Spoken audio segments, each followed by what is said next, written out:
Então, o nosso grande objetivo hoje é discutir essa questão: quem nós somos?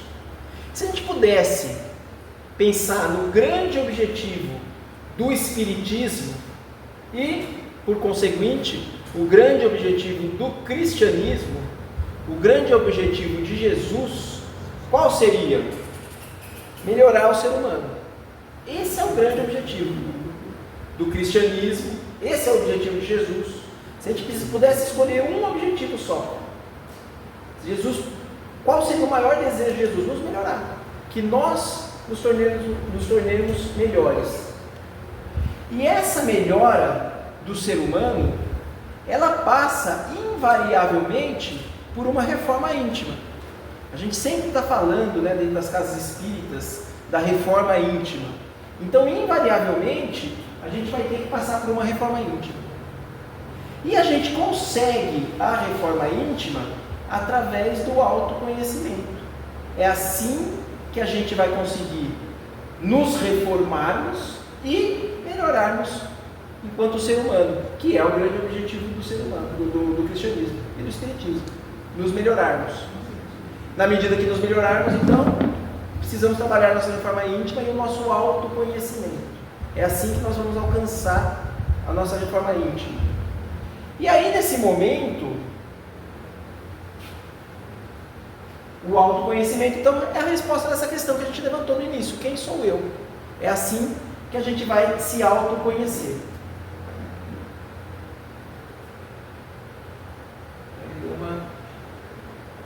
Uma desconfigurada aqui. E aí, nesse momento, eu preciso pedir desculpas para vocês. Porque quando a gente fala de autoconhecimento e de reforma íntima, eu me propus a vir entrar aqui, falar para vocês, subir aqui à frente, para falar para vocês de um tema que eu só conheço na teoria. Porque todos nós estamos ainda trabalhando na nossa reforma íntima e nosso autoconhecimento. Então, essa é uma palestra, um estudo, dirigido por uma pessoa que não alcançou a sua própria reforma íntima ainda. E que está trabalhando nisso diariamente, assim como todos nós, no seu autoconhecimento. Então, feito esse pedido de desculpas formal para vocês, que o nosso tema hoje vai ser meramente teórico, não vai ser prático, a gente pode dar continuidade ao nosso estudo, tá bom? Essa questão foi levantada também por Kardec na codificação. Na questão 919, Kardec questiona o Espírito da Verdade a respeito desse tema. Quando Kardec pergunta: qual o meio prático mais eficaz que tem o homem de se melhorar nessa vida e de resistir à atração do mal? E o Espírito da Verdade designa nada mais, nada menos que Santo Agostinho, um espírito com um tamanho de envergadura moral de Santo Agostinho, para responder a essa questão levantada pelo codificador. E a resposta de Santo Agostinho é: um sábio da antiguidade vos disse, conhece-te a ti mesmo, fazendo menção a Sócrates, cuja frase, essa frase é atribuída a ele.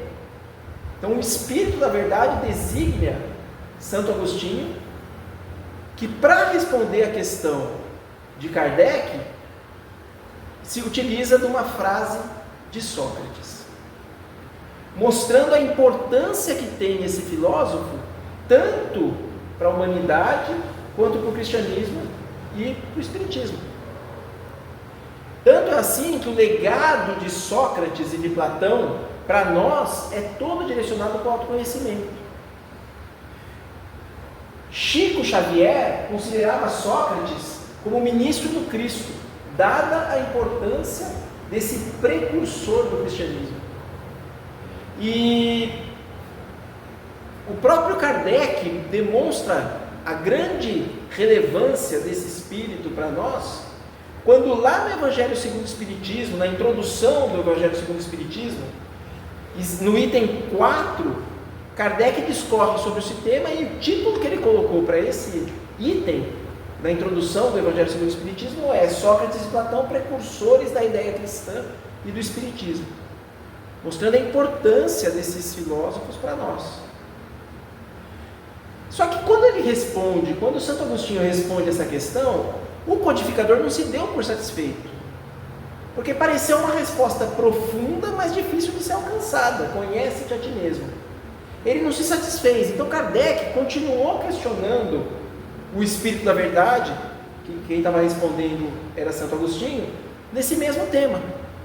E aí Kardec continua na questão 919A, questionando qual o meio de descobrir quem somos. Tudo bem, a gente tem que se descobrir, mas como que a gente faz isso? E aí o Santo Agostinho nos traz uma receita de bolo, a receita que ele fazia. E ele coloca para a gente, ó, fazei o que eu fazia quando vivi na terra. Ao fim do dia, interrogava a minha consciência.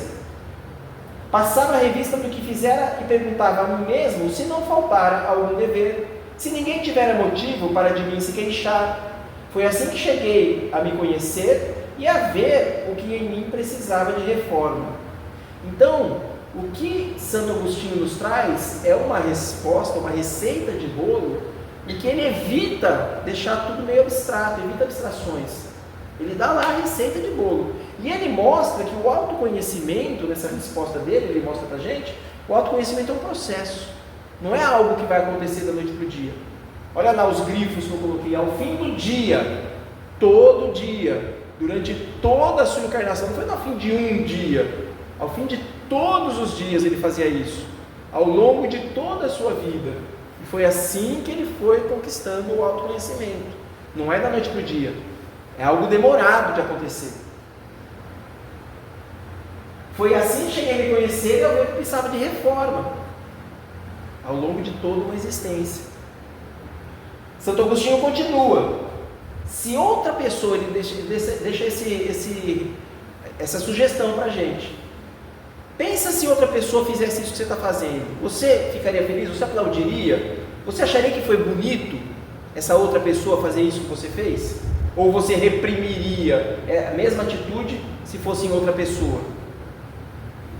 Se nós desencarnássemos agora, a gente teria medo dos olhares dos espíritos que estariam nos vendo completamente desnudos? Nossa vida seria um livro aberto? Tudo seria mostrado? Será que a gente teria vergonha de alguma coisa que a gente estaria mostrando? Ou a gente teria orgulho desse livro aberto que os espíritos estariam lendo, que é a nossa vida? E aí nesse momento, eu me lembro de uma história que aconteceu quando eu ainda estava na faculdade, e eu fui viajar com um amigo meu que gostava muito de correr com o carro. E aí a gente estava viajando, a estrada era limite de velocidade de 80 km por hora, e ele estava a 120 km por hora na estrada. E aí no fim de uma reta, tinha uma árvore lá, uma polícia rodoviária mandou ele encostar. E esse meu amigo, ele era um pouco sarrista, gostava de fazer uma piada. E aí o policial parou ele, né, com razão, foi aplicar a multa, e aí falou para ele, falou, viu, você estava a 120 por hora, você não viu nada, ali atrás tem uma placa do limite de velocidade 80 por hora, você não viu a placa? E esse meu amigo respondeu, falou, a placa eu vi, quem eu não vi foi o senhor aqui atrás dessa árvore. Ou seja, quando nós estamos com a nossa vida, um livro aberto, mostrando para todo mundo, nós vamos ter medo do que nós vamos ver? Nós vamos nos comportar só quando as outras pessoas estão vendo? Como o meu amigo, que se eu tivesse visto o senhor, eu tinha reduzido a velocidade. O problema não era a velocidade, a placa, era a multa que ele ia tomar. Então, como que nós nos comportamos no nosso dia a dia? É essa a sugestão que Santo Agostinho deixa para nós. Então o que ele fala é, eu vou dar uma dica do que eu fazia. Eu listava todos os erros que eu cometia durante o dia. Todos eles. E aí, ao longo da vida, eu ia vendo se eu conseguia não cometer mais esses mesmos erros. Só que o problema é que só isso não é autoconhecimento. Porque a verdade é que a gente não erra só porque a gente desconhece o certo. Identificar o que precisa ser mudado na gente é a parte mais fácil. Eu tenho certeza que se eu perguntasse para todos vocês aqui, se Jesus chegasse aqui na frente da gente, agora, e falasse, só tem um defeito de você que eu vou tirar magicamente, no estalar de dedos. eu tenho certeza que todo mundo ia saber qual que é o defeito. Eu quero me livrar desse defeito. Não passa de mágica. A gente sabe que a gente tem que mudar, só que a gente não consegue, porque identificar é a parte fácil. A parte difícil é que a gente erra por falta de motivação em fazer o certo. A gente erra porque a gente está viciado em cometer o erro. A gente erra porque a gente está tendo lucro com o erro. E a gente erra porque cometer esse erro está atendendo algum interesse pessoal, só nosso. Aí, envolvido com o egoísmo. E quando a gente pensa no interesse pessoal, aí eu me lembro de uma questão de Kardec, na codificação, que mexeu bastante comigo quando eu li. A questão 895. Quando Kardec questiona o Espírito da Verdade, postos de lado os defeitos e os vícios, acerca dos quais ninguém se pode equivocar, qual o sinal mais característico da imperfeição? Ou seja, tirou os defeitos e os vícios, a gente ainda é imperfeito? Porque na minha cabeça, tirou defeito, tirou vício, a gente virou espírito perfeito, acabou, passou de nível, mudou de grau, podemos ir lá com Jesus.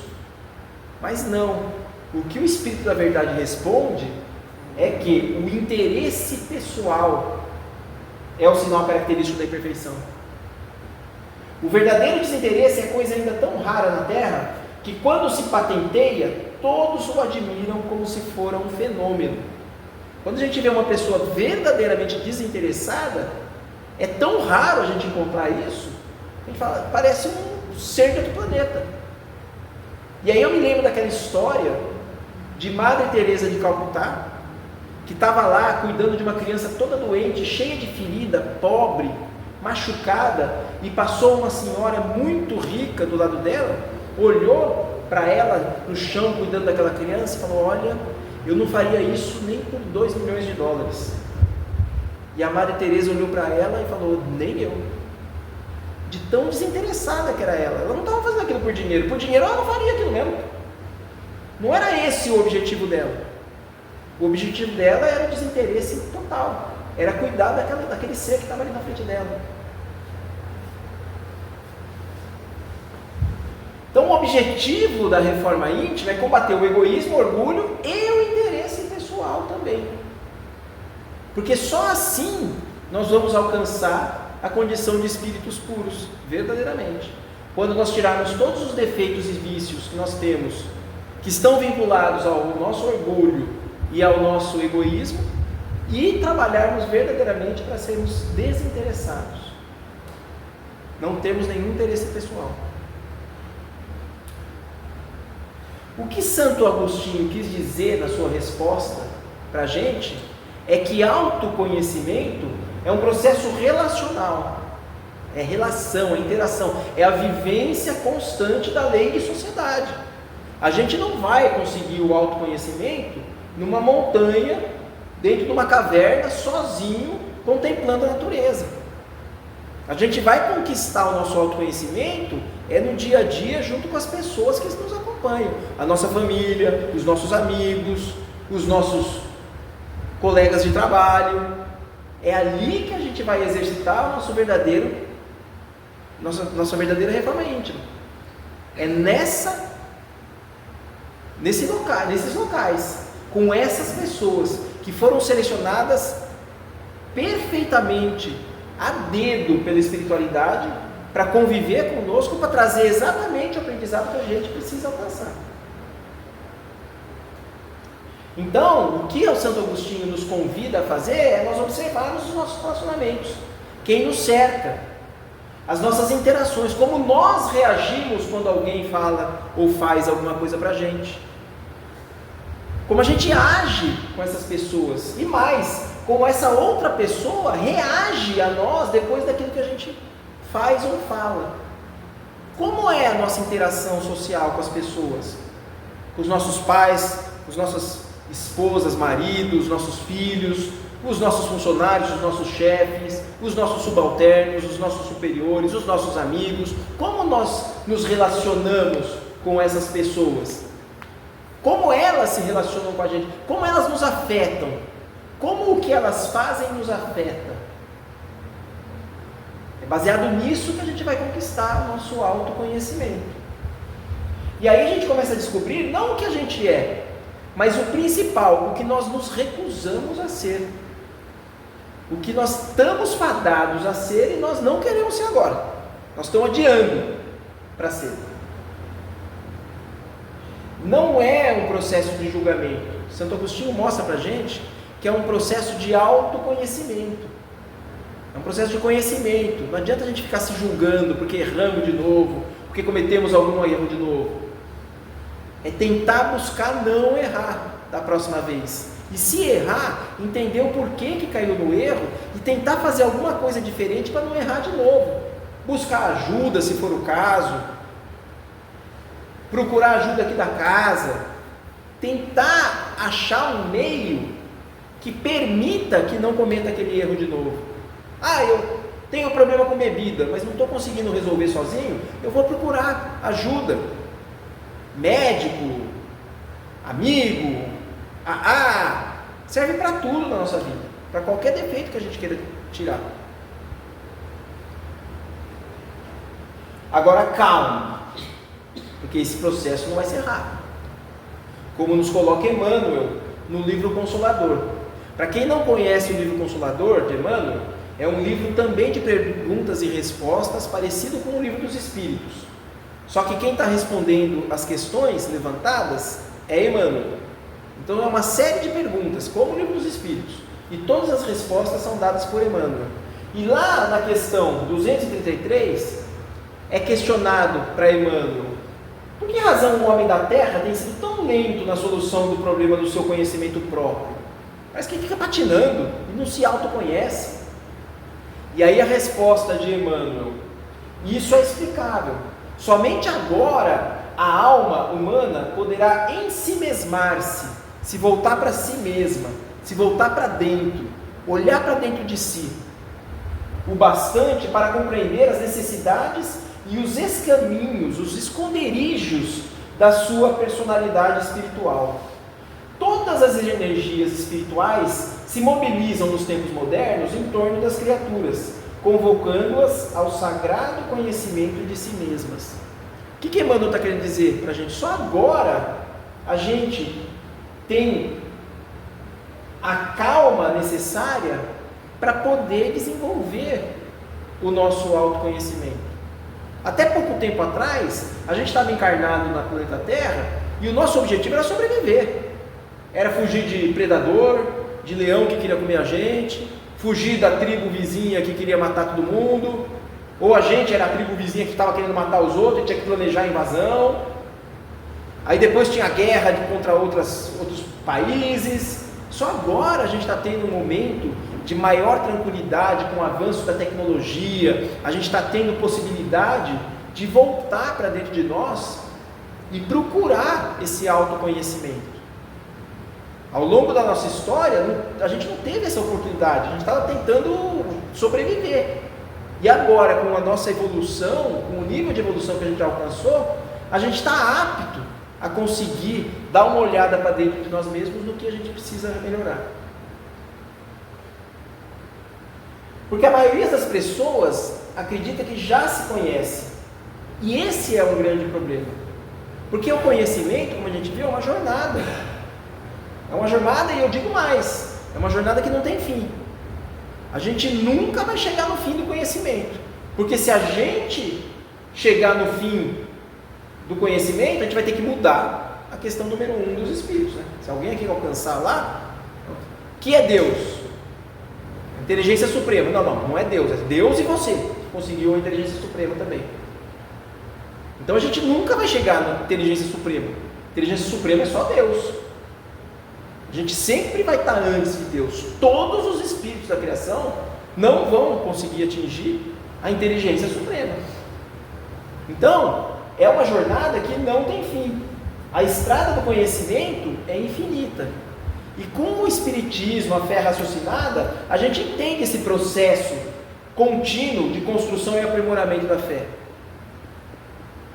E aí vocês podem lançar uma dúvida, né? Não vai chegar nunca a inteligência suprema, mas e Jesus? E os demais espíritos puros? Eles não chegaram no fim da jornada evolutiva? Sim, no fim da jornada evolutiva moral. Eles são espíritos perfeitos do ponto de vista moral, mas do ponto de vista de conhecimento, de inteligência, o que separa Jesus de Deus, olha que questão filosófica interessante. Jesus está lá na nossa frente em termos de conhecimento, muito lá na frente. Ele é o coordenador do planeta Terra, tem um planeta para gerir. Tudo que acontece aqui no planeta Terra tem conhecimento de Jesus. Então ele está muito lá na nossa frente em termos de conhecimento. Só que o que separa Jesus de Deus em termos de conhecimento é o infinito, porque ele nunca vai chegar em Deus. E o que separa a gente de Deus também é o infinito. Então, apesar de Jesus estar lá na frente, a gente nem enxerga ele de tão longe que ele está, em termos de conhecimento, a distância que separa ele de Deus é a mesma que separa a gente de Deus. Questão interessante. Então, o grande desafio não é conhecer quem você é, mas principalmente conhecer quem você se recusa a ser. E cada indivíduo é único. E que bom que é assim. Cada um vai ter que trabalhar o seu próprio autoconhecimento. Ninguém vai se conhecer tão bem quanto você, porque cada indivíduo é único. E é bom que seja assim. Imagina você entrar numa cidade limeira e só tem Alexandre. Aí você vai na padaria, está o Alexandre lá para te atender. Vai no médico, está o Alexandre para te atender. Vai trocar o pneu do carro, é o Alexandre borracheiro. Vai casar, é o Alexandre que está do seu lado casando com você. Ia ser muito monótono, muito chato. Que bom que existe essa individualidade. Que bom que é assim. E que bom que nós temos toda a eternidade para ter conhecimento. Porque senão a gente ia chegar no fim do conhecimento e a gente ia fazer o que no resto da eternidade? Sentar numa nuvem e escutar o anjo tocar harpa para a gente o resto da eternidade? Parece algo agradável isso? A gente sempre vai estar conhecendo, sempre vai estar descobrindo algo novo, a gente sempre vai estar nos melhorando, sempre vai estar distante de Deus, sempre vai ter coisa para a gente entender. Por toda a eternidade vai ser assim. Cada novo trabalho, cada novo conhecimento vai nos levar mais adiante e vai fazer a gente ter mais vontade de caminhar. É para isso que serve o horizonte. Você caminha um passo e o horizonte se afasta um passo. E você sempre está contemplando o horizonte lá na frente. E por mais que você caminhe, você não alcança ele. Mas o prazer não é em alcançar o horizonte, mas é a caminhada que a gente faz até ele. E é assim que vai ser a nossa caminhada evolutiva também. Gostem da caminhada evolutiva, porque a gente está fadado a executá-la. Então, se a gente pudesse enumerar alguns passos, 2 passos, para nós alcançarmos o autoconhecimento e melhorarmos aquilo que a gente quer melhorar em cada um de nós, se a gente pudesse enumerar esses passos, o primeiro passo seria: ser perfeito não é desculpa para abandonar o dever. A gente deve trabalhar. Não aguarde a perfeição cair do céu. Trabalhe, porque é trabalhando que a gente vai alcançar a perfeição. Deus não espera que a gente seja perfeito para a gente fazer o que tem que ser feito. A gente tem que fazer agora, enquanto a gente ainda é imperfeito. Trabalhar agora. E não esperar, eu vou esperar melhorar esse meu defeito para começar a trabalhar na casa espírita. Não, é agora que vai começar a trabalhar. Porque é trabalhando que a gente vai melhorar. E não é melhorando para depois trabalhar. É fazendo o que a gente tem que fazer que a gente vai se tornar perfeito. No dia a dia. Todo dia das nossas vidas. E a evolução espiritual é uma jornada. E a gente tem que desfrutar dessa jornada. Porque como eu falei para vocês, ela não vai acabar. Então é melhor a gostar dela. Aprenda a gostar se você não gosta dessa jornada. Porque a gente vai ter que caminhar nela. E cada dia de trabalho, principalmente na seara do Cristo, nos torna um espírito melhor. Então o convite é: a bênção do trabalho é estar sob vigilância. Porque quando a gente está sob vigilância, a gente se policia mais. Quando eu comecei a trabalhar na casa espírita, tem certas atitudes que eu aboli da minha vida. Uma delas é xingar a pessoa no trânsito, que eu fico nervoso no trânsito. Aí vem uma pessoa me dá uma fechada e eu tenho vontade de regredir a minha fase animal do espírito, sabe? Aquela fase de homem das cavernas. Só que aí eu paro e penso, nossa, será que não é uma pessoa que me escuta lá? Será que não é o Raimundo que está no outro carro? Aí eu abro a janela, falo aquela palavra bem cabeluda para ele e ele fala, ô Alexandre, vai lá no GEIM amanhã.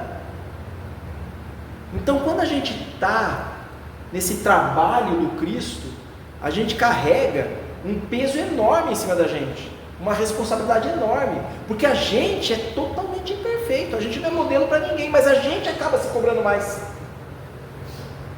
Então a minha dica, querem melhorar? Comecem a trabalhar em qualquer instituição religiosa, grupo de amigos, grupo de benfeitores.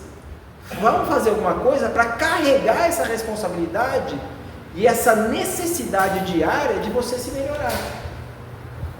A cada dia você vai falar, nossa, mas eu subo lá na frente para falar, eu levo sopa lá para aquelas pessoas, um monte de gente me conhece de lá, e eu vou ter essa atitude.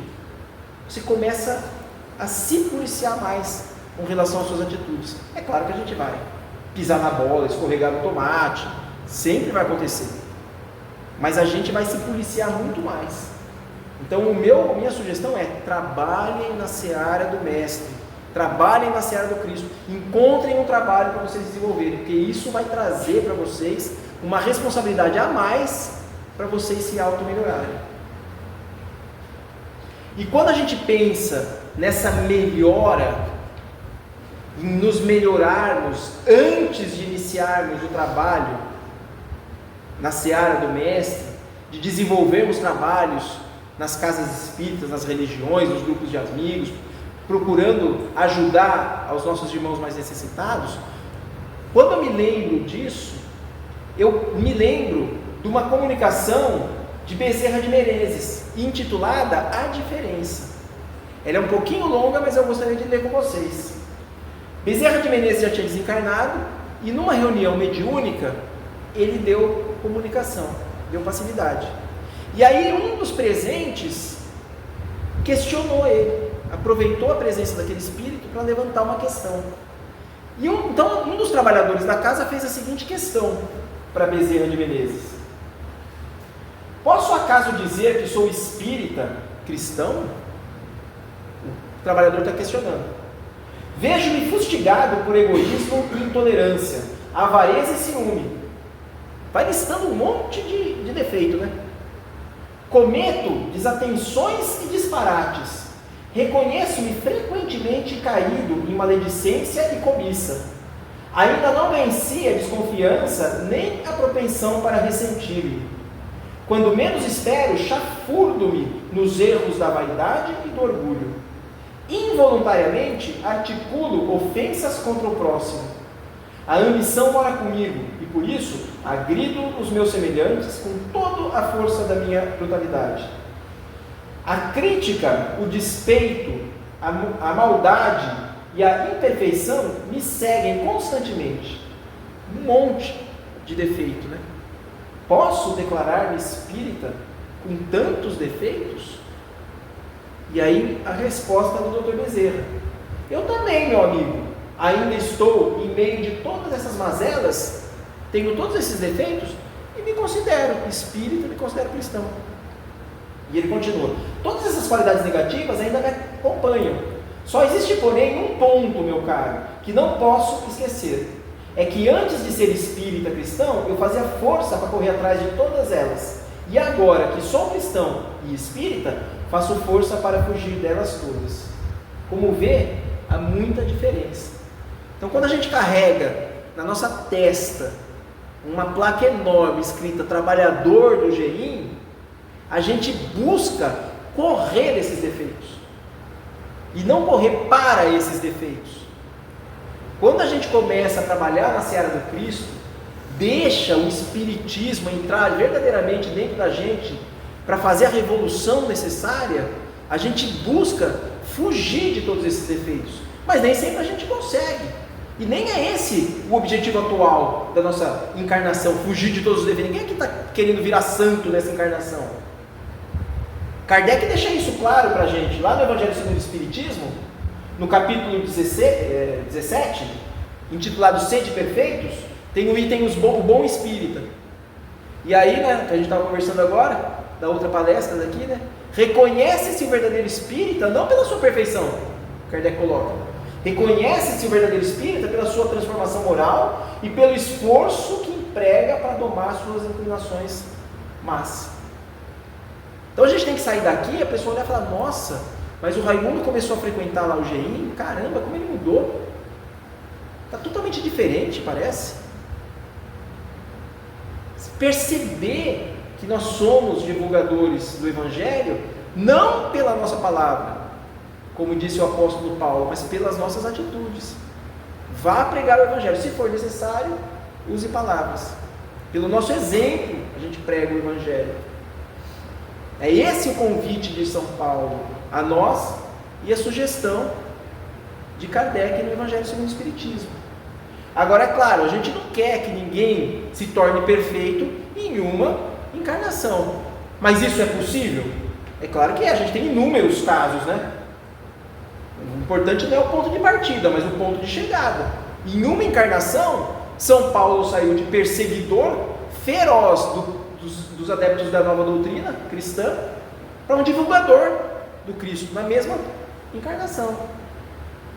E Emmanuel, né, que na sua arrogância de senador romano, né, para quem leu o livro há 2000 anos, o senador Públio Lentulus, chegou a ter contato direto numa conversa com o Cristo, quando foi buscar uma cura, estou dando um spoiler do livro, né? Quando foi buscar a cura para sua filha Flávia, foi atrás de Jesus, conseguiu a cura, mas Jesus fala para ele, ó, você está tendo a oportunidade hoje de reduzir em milênios a sua jornada espiritual. Você vai abraçar essa oportunidade ou você vai correr fora? E ele decide correr fora. Mas foi uma encarnação que trouxe tanta evolução para ele, porque no fim da sua vida, ele abraça a fé cristã, morre como cristão no fim da sua vida, 50 anos depois vem como escravo, né? Na história, no livro 50 anos depois, ele abraça a fé cristã nessa encarnação, e foi um salto tão grande, ele não chegou a ter a perfeição, teve que encarnar várias outras vezes, inclusive dizem que está encarnado já aqui no interior de São Paulo, com 20 e poucos anos, né? Teve que encarnar várias outras vezes, mas ele, toda vez que ele se apresentava para Chico Xavier, ele usava a forma do senador Públio Lentulus, porque foi uma encarnação que trouxe muito crescimento espiritual para ele. Então a gente não espera que todo mundo se transforme completamente numa encarnação, mas que é possível, é. A gente tem um monte de exemplo para poder seguir. E lembrar daquela frase de Chico, né? Eu sou uma lesma, realmente, que rasteja ali na lama, mas sempre para frente, nunca em círculo. Que a nossa evolução seja sempre para frente. Não importa se vai demorar, mas que ela aconteça e que a gente não fique dando volta em círculo, perdendo tempo de alcançar aquilo que nós estamos fadados a ser. E o segundo passo seria: aprenda a florescer onde Deus te plantou. Não espere o jardim perfeito para florescer. Floresça agora, aonde você está. Ah, mas é que eu queria que o centro tivesse um outro presidente. Então eu não vou lá porque não tem aquele presidente que eu quero. Ah, porque eu queria um trabalho que fosse não sei aonde, por isso que eu fico chateado no meu trabalho. Ah, porque eu queria um marido, uma esposa que fosse diferente disso ou naquilo, por isso que eu não respeito meu marido, não respeito minha esposa. Quer dizer, um filho assim ou assado, por isso que eu não respeito meu filho. Não. Aprenda a florescer onde Deus te plantou. É ali o jardim perfeito para você florescer. É ali que você tem que desabrochar. É ali que a gente está plantado e que a gente tem que semear os bons frutos do Evangelho.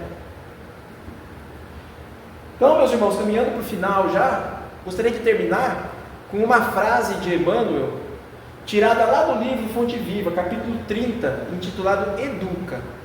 É uma frase um pouquinho longa, um texto um pouquinho longo, mas eu gostaria de ler integralmente com vocês. Está pequenininho aqui, mas vamos ver se dá para a gente ler. Na semente minúscula reside o germe do tronco benfeitor. Olha que frase profunda, né? Nós ainda somos semente minúscula, mas lá dentro já está o germe do tronco que nós vamos ser, daquela árvore gigantesca. O Espírito traz consigo o gene da divindade. Deus está dentro de nós, tanto quanto nós estamos dentro de Deus. Mas, para que a luz divina se destaque da treva humana, é necessário que os processos educativos da vida nos trabalhem no empedrado caminho dos milênios. Então é através do trabalho que nós, ao longo dos milênios, vamos desabrochar aquele Deus que está dentro de nós. Não vai ser em uma encarnação, apesar de ser possível, como eu mostrei para vocês. Interpretemos a dor e o trabalho por artistas celestes de nosso acrisolamento. Então entendamos a dor e o trabalho como um processo que vai nos fazer evoluir. É a dor e o trabalho que vai fazer a gente evoluir, que vai fazer a gente melhorar, que vai fazer a gente atingir aquele estado divino que já está dentro de nós. Educa e transformarás a irracionalidade em inteligência. Já passamos desse ponto, né? Já passamos, irracionalidade, quando a gente era o homem das cavernas lá, e inteligência, é onde a gente está agora. Continua educando, por quê? Porque agora a gente vai transformar a inteligência em humanidade, é o nosso atual estágio. Vamos nos melhorar, para nos tornarmos verdadeiramente humanos, respeitarmos na integridade todo o planeta, os nossos irmãos, as pessoas, os seres humanos, família, amigo, todo mundo que cerca a gente, os animais. A gente vai chegar num ponto que a gente vai ser verdadeiramente humano. É esse o ponto que nós estamos agora. E na sequência, o que é? Transformar a humanidade em angelitude, quando nós nos transformarmos em espíritos puros. Educa e edificarás o paraíso na terra. Se sabemos que o Senhor habita em nós, aperfeiçoemos a nossa vida a fim de manifestá-lo. Que a gente possa manifestar o Evangelho de Jesus no nosso dia a dia, pelas nossas atitudes, pelos nossos exemplos, pela forma como nós vivemos. Então, o que eu desejo a todos vocês é que todos vocês se transformem numa sequoia gigante. A gente pode ser uma sementinha hoje, mas nós estamos fadados a nos transformarmos naquela sequoia. O caminho que nós vamos levar vai diferenciar, vai ser diferente. De um para o outro, cada um vai escolher um caminho, mas o objetivo da sequoia vai ser atingido, quer nós queiramos ou não, porque ninguém pode se ausentar da lei de evolução. Se a gente não quiser evoluir, a evolução vai vir e vai arrastar a gente, e a gente vai evoluir.